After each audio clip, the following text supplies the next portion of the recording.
So as promised, this is the video that I'm going to do on the haunted house Halloween quilt block that goes with my gnome quilt. So please stay tuned. Hi everyone. So here is the Halloween pieces. And I haven't decided. I'm trying to think about doing a door. So the bottom is gray. Where's the, I'll show you the original.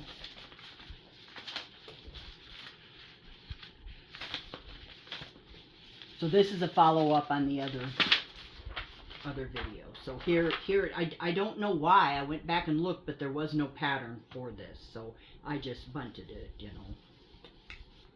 know, with that.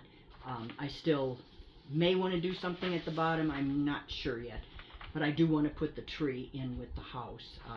I did cut it down quite a bit. And like I said, because of the boo-boos in the beginning, where I had to wash all the square or the blocks, which made them shrink a little bit, and so to get everything on there, I did end up having to put them at 8 3/4 by 11 in the end. But right now, this is,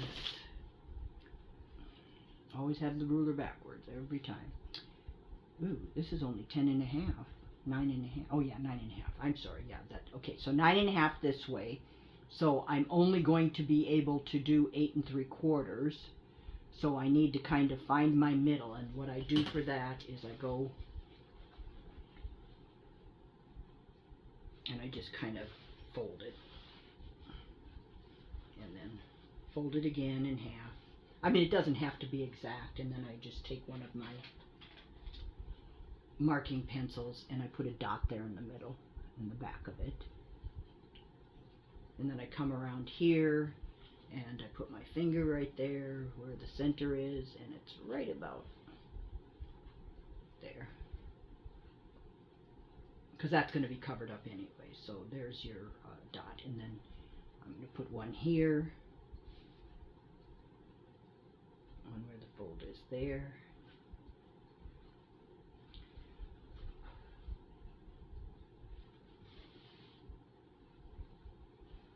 A little bit of fold there, and a fold there.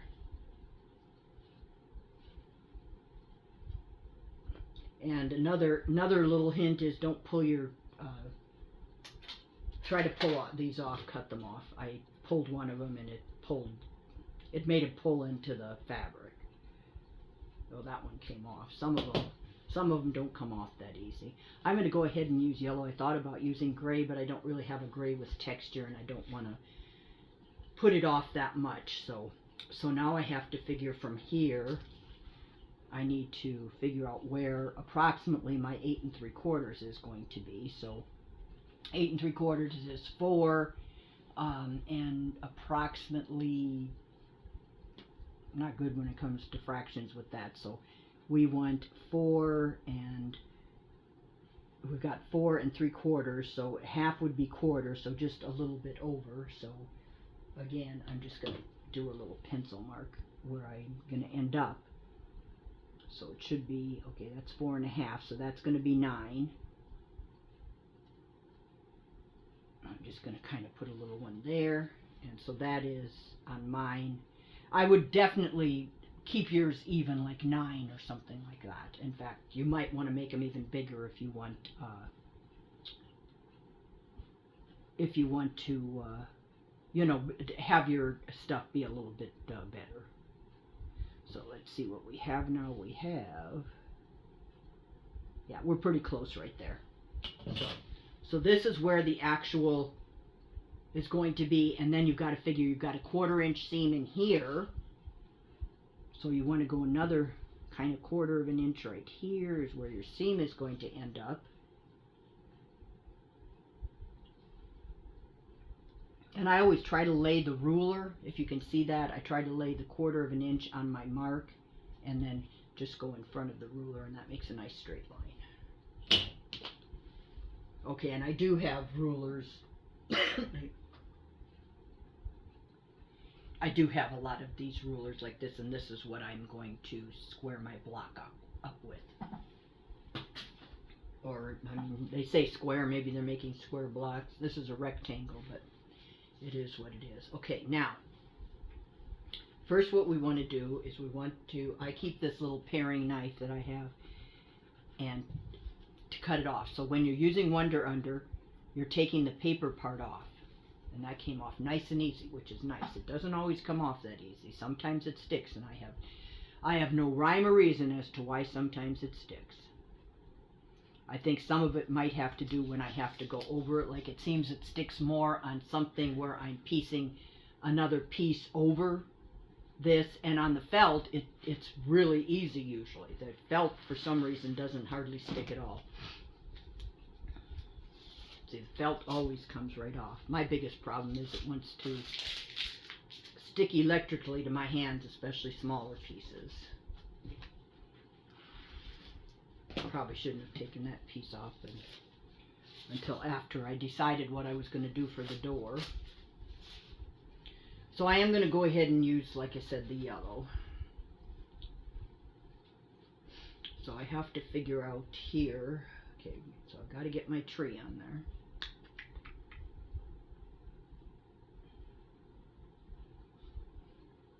Okay, so this is going to be too far over, because you can see the line there. It's going to take that off.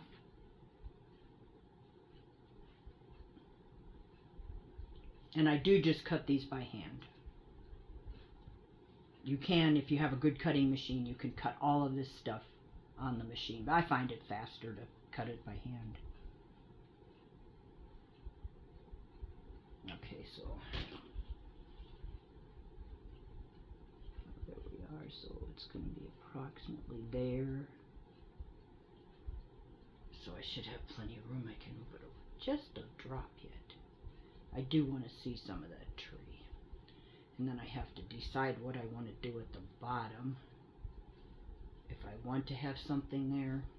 Yeah, the other thing I could do at the bottom is put some spooky fabric across there. I may want to do that. Okay, so right now I'm just going to kind of lay this out a little bit.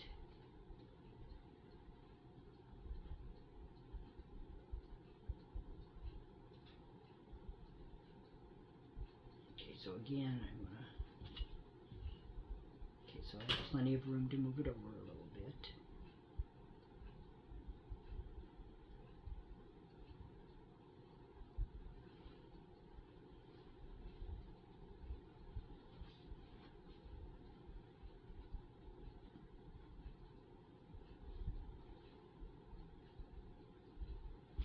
Okay, and then I'm going to try to make kind of a little round door. So I'm just going to take my pencil. I want to get that pumpkin in there.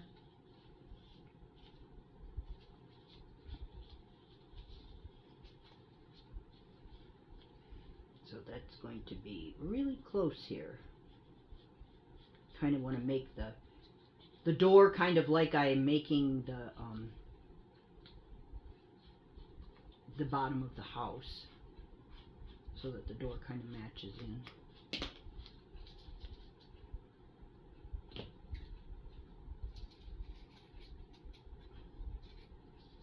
So I'm kind of going around and then I'm curving it like that. This is probably going to be too big, but yeah, it's too big. So we'll cut some at the bottom, because I am trying to keep that top in there.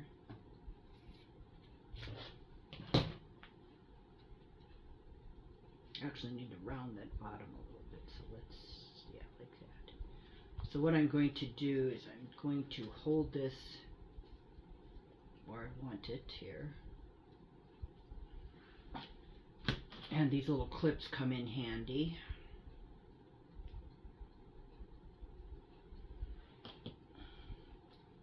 So I'm just clipping it here, and then I'll turn it over.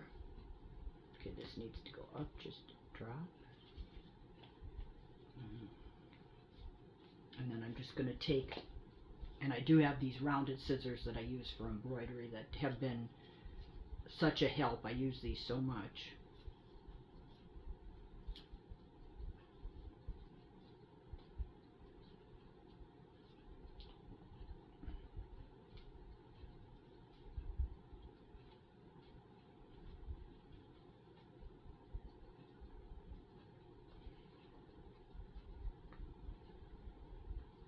This will be covered anyways when I go around it with the sewing machine. So.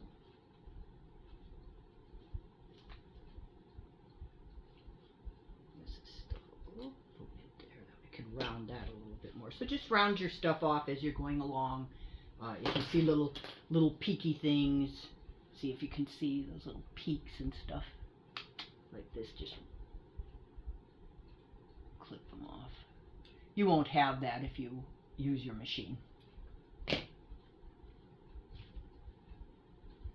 And make sure that you get rid of all your little scraps that you're not going to reuse, because if you get any, you don't want to get any of the backing of this stuff on your mat. You don't want to get it on this, and be careful. Make sure that you have some place to put it. I actually keep it over here where I keep my glue gun, and I have all those silicone mats, and I just throw it in there. One time I set it on my mat here. That was dumb. Anyways, I set it on my map, and it was all over. And be real careful. Try to check twice that you've got the right side when you go to put it on your fabric. When you go to put the Wonder Under on your fabric, make sure that you actually have the right side, because I don't know how many times I have stuck my iron right on the sticky side, and then that gets all over your iron, and then you've got to stop and clean your iron. So I've done it more than once, so it's obviously I'm going to remember for a while and then forget again. So okay, so basically this is how I'm going to set it out. And so right now I'm wanting to get my tree on first. I don't know if I want the tree. I'm going to go ahead, I think, and cut out a little bottom, so I will get back to you. So I have this fabric here, which I used on my Halloween gnome, and it's cute little skelly dudes that, you know, Day of the Dead type thing, and I thought maybe that would be kind of cute, like there's skeletons at the bottom. Now, one of the things you want to always remember when you cut this fabric, when you cut the fabric for your applique and everything, you want to make sure that you're using the stretchier side. There's always a side, and that's called with the grain. And the grain runs along your selvage edges. But when you're doing a lot of quilting, you're getting rid of selvage edges. So basically, you just want to always cut everything so that the up one, the part that's going up like this, see, the stretch is here, not here. You don't ever want the stretch to be vertical. You want the stretch to be horizontal. At least that's what I've always done. I don't do anything different than that. So what I'm going to do here is, I think, we'll see how this looks. I'm going to put it together. I'm just punting here, so it would go like this. I'm going to turn the edge over. I'm going to put some Wonder Under on the back in a minute. And you only need to do one edge, but I'm going to see how this looks, because my tree would go over it. I'm going to go ahead, I think, and quickly do this. So I'm going to fold the top over, see how that looks.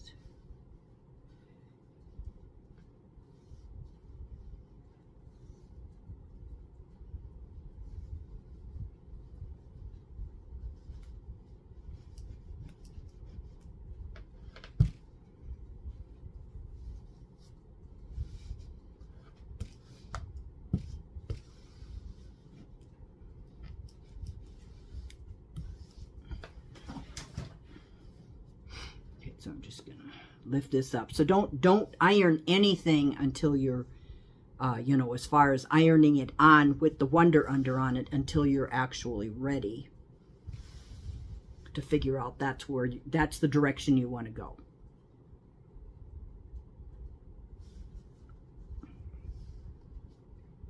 So I don't know how this will look. I'm just gonna see here.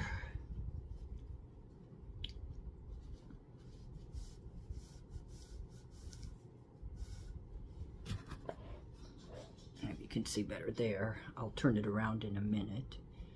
Here's my door.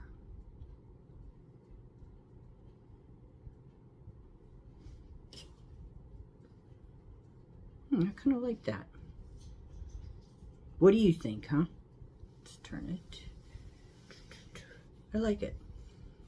And then I'm going to have bats on the top and some spiders. So let me go ahead and put this together and get this on, and then I'll get back with you. So I cut a piece, and be really careful, especially on your wool mat. See how this is sticking out? So you can see it sticking out there. Okay, all I did was I just kind of put a little bit, I took the iron and I just went across the top a little bit. I didn't go anywhere down at the bottom. And then I'm just going to take the scissors, and you want to get all of that.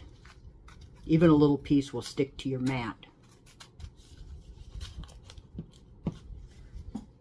And I always have a garbage can right here I need to vacuum too. I've got a lot on the floor. So make sure you don't have any of that sticky stuff on your board. So now I'm going to go and get it down all the way.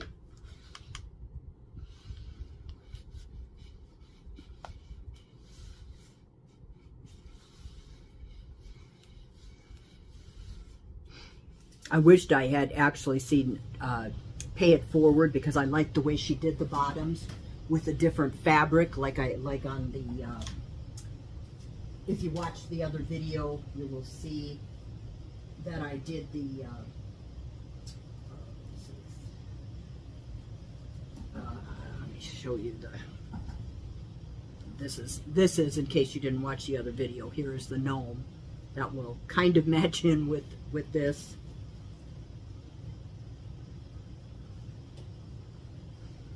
But why this is, I'll get it in a minute. I don't want to waste all your time. It's way up here. Okay, this one. I really like that, and I wished I had seen that in the beginning, that she did it like that, because I like the way the bottom gives it a different texture like that, and I would have probably done that, and I might go back and do that on some of them if I can. Okay, so I just wanted to let that cool while I was showing you that. And I need my knife. So again, just cut that and wiggle it, let it loose. And another thing is, this is a Fiskars, but it's my older scissors. And then I have this I got from this is a Ingo that I got from Amazon during the pandemic. When I needed a new scissors, and it is a good cutting scissors. However, it is a little heavy, and this always comes off, or comes loose. The screw is always coming loose, so I have to keep doing that. I also got this new scissors. This is a Gutenheiner, like a German scissors, and it cuts like butter, but my gosh, it's heavy. But I love the scissors, but I just don't use it. It's kind of heavy for me. So okay, so then again, just take this off. Now see, this one isn't coming off quite as easy. So that's what I wanted to show you, is sometimes it doesn't, and I don't worry about it if it doesn't. I just make sure that there's no see how this, I don't know if you can see that or if it's blurry. But this is the stuff, and see, it's sticking to the paper, and that I don't know why it does it. I have no idea. So I'm trying to get it off with this little, but see, it's sticking right there. I kind of try to take my knife under there a little bit and bring it up and hope that it will come off better. And it's coming off pretty good in the middle, but it seems sometimes these sides just don't want to come off right. And that one's sticking electrically to my hand. So if it sticks to your hand, if you got hands like mine, I wad it up and it seems to come off. So now I've got some of this stuff sticking up. So I want to take my older scissors and get rid of that, because it'll make a little lump if you try to iron that down. it'll make a lump in the fabric. So I'm just going to get that off.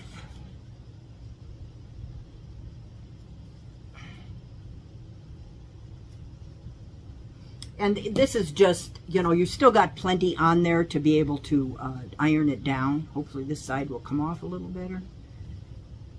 It doesn't look like it's sticking. I wish I knew why some of it gave you a problem and other just comes off like nobody's business.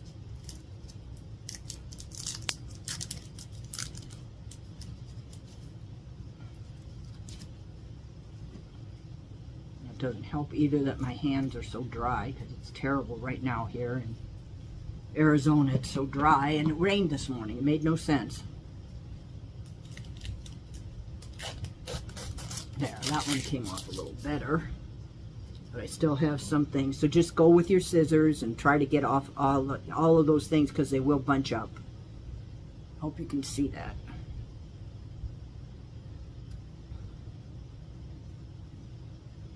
And there's a little bit over here, and this is all going to bunch up. So I usually, then I take, and you have to be careful, really careful with that. Some of the people's irons are a little bit bigger than this one. This one really is very tiny at the end. Some have little irons, but they're bigger than this. So you just want to barely touch. And the other thing, while I'm thinking about it, is with these little irons, because everything's a shut-off iron nowadays, is to keep an eye on your iron, because it's annoying when you're ready to use your iron and it went off, because it doesn't give you any warning about going off. It tells you when it's warmed up, but it gives you no warning about going off. And I will put all of the things that I got, they're all pretty much everything I get's Amazon. And I don't have a store or anything on Amazon, I just get it on Amazon. Okay, and then, see, I almost set it right down there on my cutting board again. Okay, now we're going to take this, and this just makes it easier when you sew it.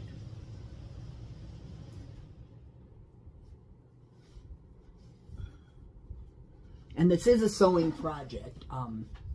I wouldn't want to make a quilt and just have nothing but wonder under.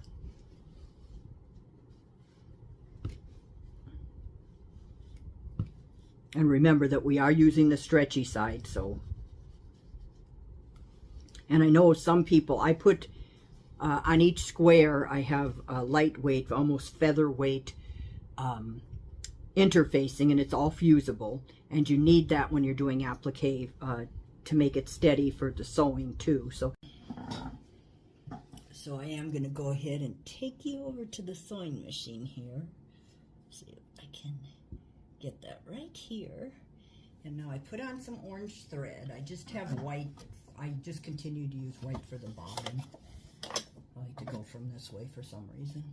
So I'm just going to do a straight stitch on this. Although there are some other stitches I kind of wanted to experiment with that I was watching earlier this morning that I thought were pretty cool. And I just back stitch there, and then just go along the edge. Close as you can to the edge.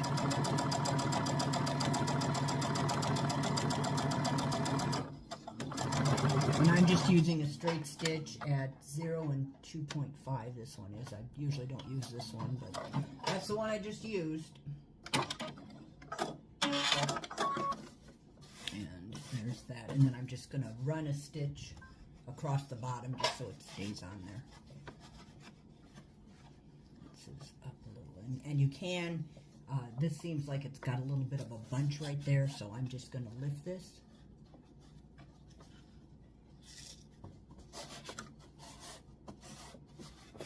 Just like that.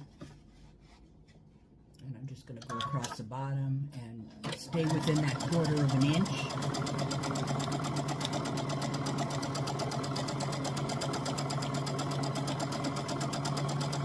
So that when you sew the sashing on there,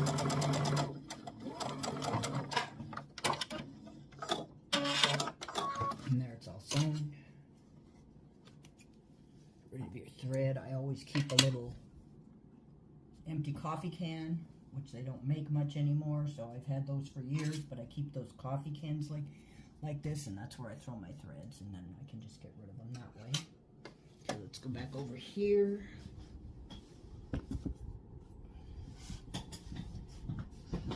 Okay, so now we have a little bit of a bottom on there.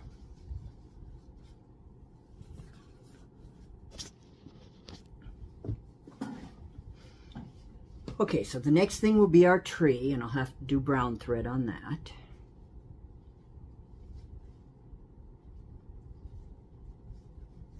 Make sure it's still on. Okay, so we're going to bring the tree down a little bit onto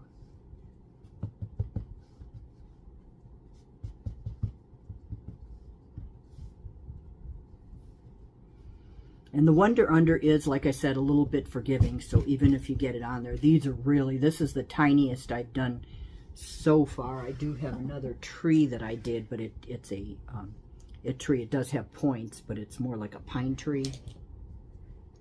But this is really tiny. These are really tiny, as you can see. Let me see. I love that tree, though. It's so cool. It's so Halloween-y. So everything looks good there. I'm not going to put it on yet until I again make sure that I'm within my, I'm holding on to it.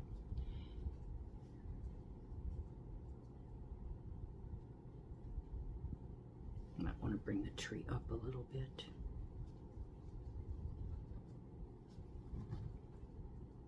There. So I'm bringing the tree up just a little bit.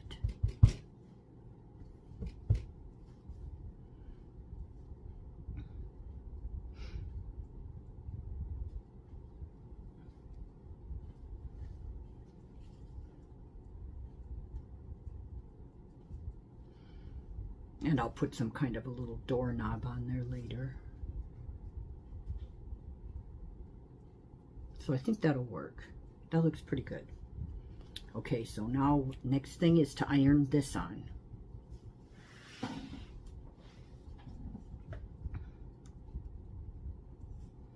So I'm going to start with the trunk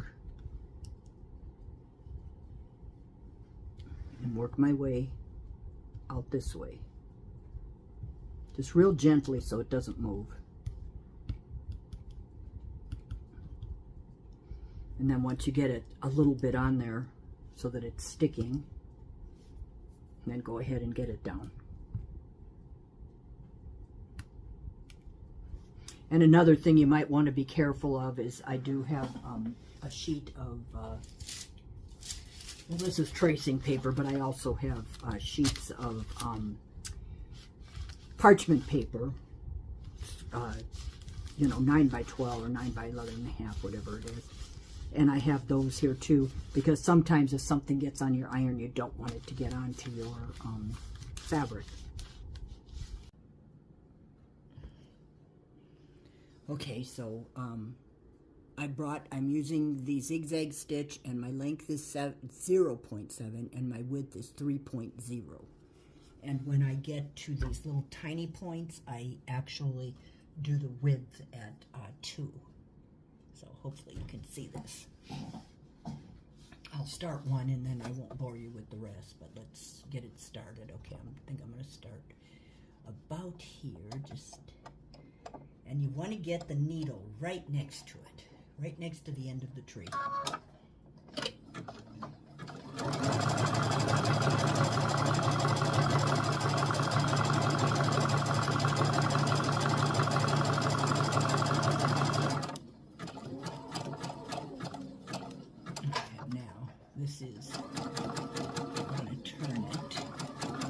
Keep going there.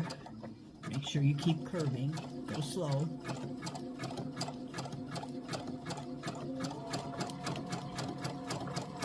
Make sure you have a foot on that you can see through. It keeps saying the J foot for my machine, but this is not the J foot. I found this one in there. I forgot what it is. I'll tell you afterwards what foot it is, but it has a lot clearer view than the J foot. So I'm still at 3, and just right after this curve, I'm going to change it to 2, because now it's going all the way over already.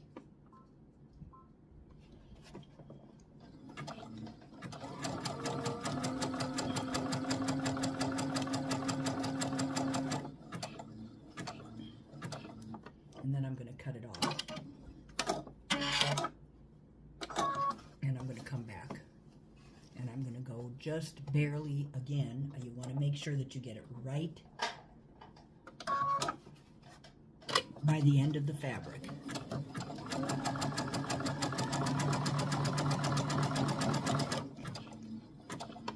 Now I'm going to take it back to 3. I tried doing the little curves on the 3 and it didn't.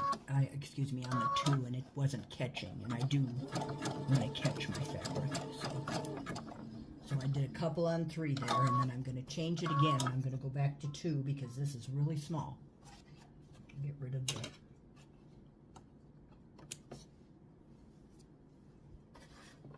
Cut my threads out of the way.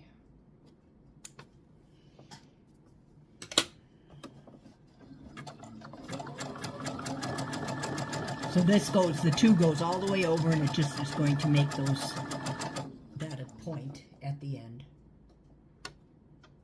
And let's see, yeah, I'm just gonna, I might as well just cut it off because it's there, and then start again.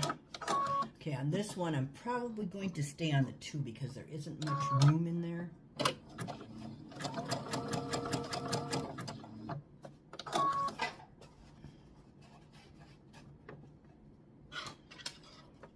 Little thread, of course, here, and I don't want that all caught up in there, so I'm going to go ahead and take my purple thing,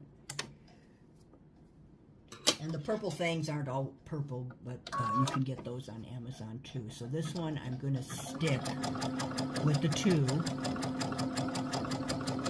mostly all the way up.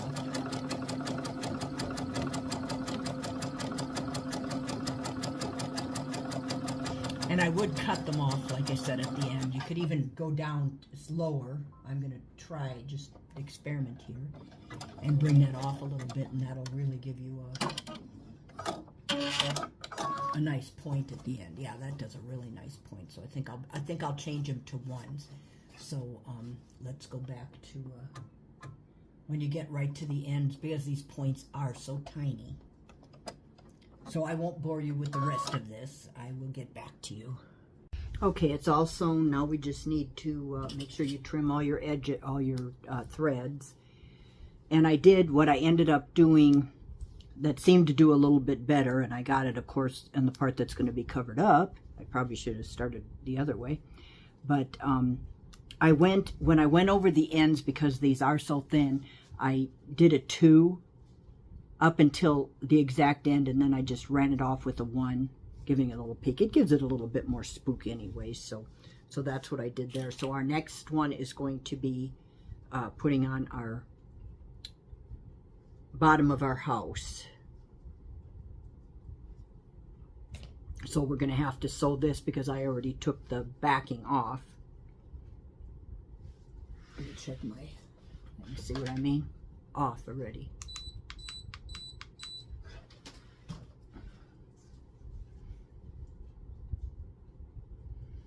Check where I make sure I got it where I want it.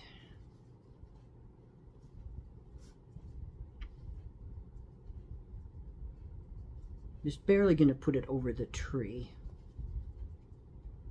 I'm going to kind of put it in the crook there. I still see a little tiny bit of hook right there.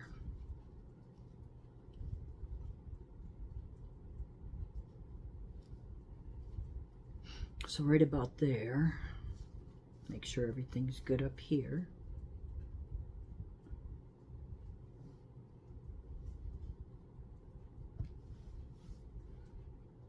Still doesn't look straight.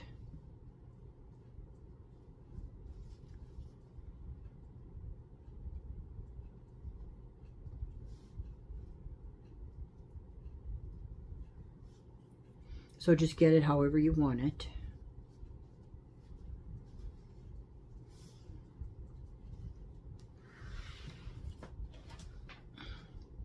Okay, my iron looks clean, so I'm going to go ahead and take the chance, because it is kind of a pain. It doesn't want to go through the paper all that well. It's not hot enough yet to have it stick. Yeah, there is a little something on there, so luckily it was at the top where it'll be covered. You can also use your big iron, of course, for all of this. You don't need to go out and get a little iron. You will need an iron, though. You can't get away with a, what are those things, steamer. That doesn't work for this. I know those are popular with people nowadays, but I didn't. I had one. I got one. I didn't care for it. Gave it to my granddaughter because she'd been wanting one. She put it on her Amazon list, so I went, oh, good. And now I can get rid of it. Yeah, it's not on there at all.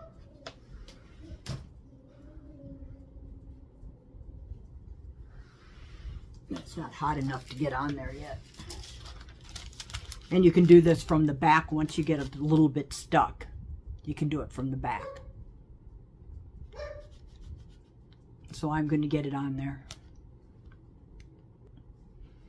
So I did finally get a little bit of it stuck to the front, but it's not sticking all that well because the felt is thick. So, excuse me. So I'm doing it from the back.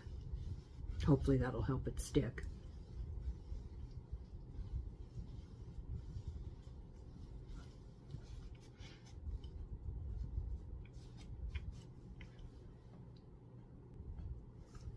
Okay, so next I'm going to, before we sew it, we want to get this on so that it gets, the door on so that it gets in there with the, when you sew the bottom of the house.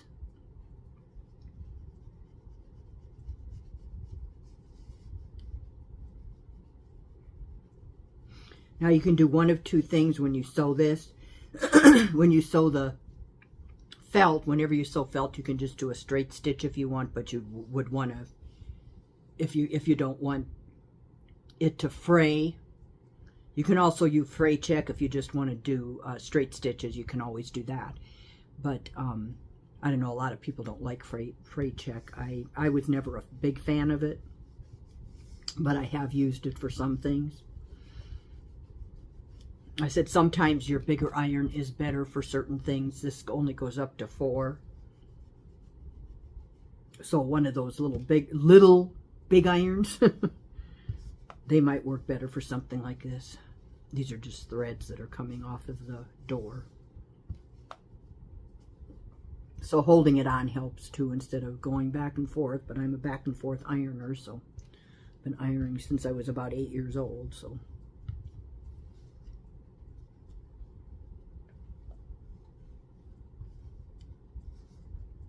So from there, you can just go ahead and sew that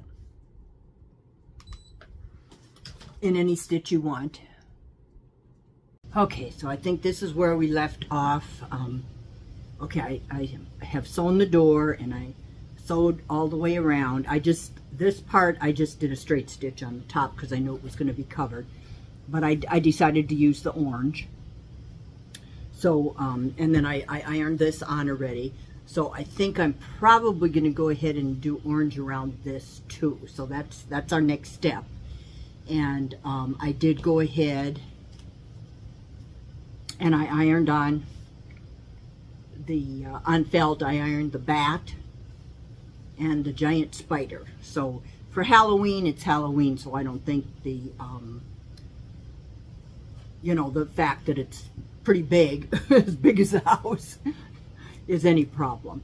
So anyways, I was going to show you, okay, when cutting, that's why this little curved scissors, and I got these at Joann several years ago in the place where they do the sewing, where they have the sewing machines. That's where I got these. So it just makes it really easy to cut these round parts.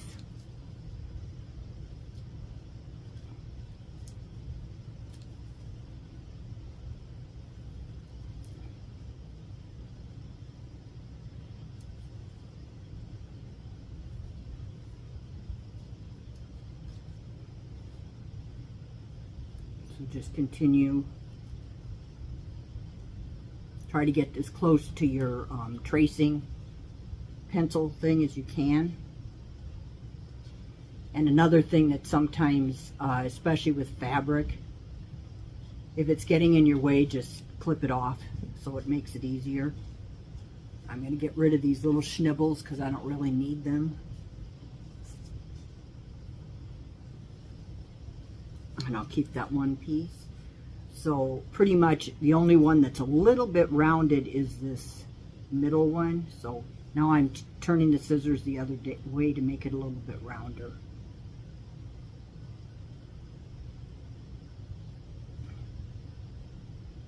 There we go. Okay, then we're going to move this way again. Move that out a little bit. There we go.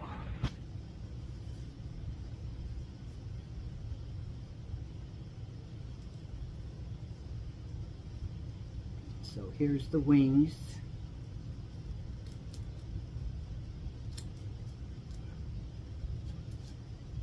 And then turning it this way, because that's a little bit curved too, and I'm just going to cut that off and get rid of it.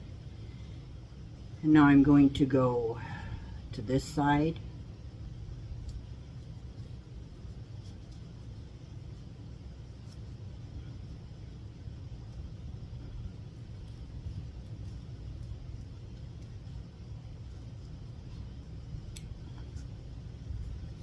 And then his head.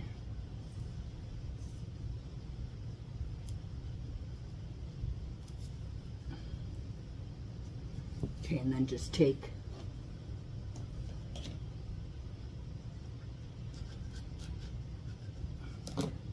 when you do this, try to get all the way to the ends. I think that may have been some of my problem too. I don't always get right to the end when I'm cutting it with that knife. Don't cut through your fabric though. Okay, so there's the bat. So he will go somewhere, like he's in the tree or up like that, I think. And then maybe the spider over in this area somewhere. So we'll see what we're going to do with that. So I'm going to go ahead and go sew around my roof. So here's the finished quilt block, all squared up. At 8 3/4 by 11. And if you liked this video, then please give me a like. If you'd like to see my content, please subscribe to my channel. So if you subscribe to my channel, I have content on there that includes sewing, quilting, crocheting, some baking, crafting with kids, pot people. That's the planting pots, beadwork, several different things. So if you like what you saw, like I said, please subscribe, and I hope you all have a wonderful evening, and God bless.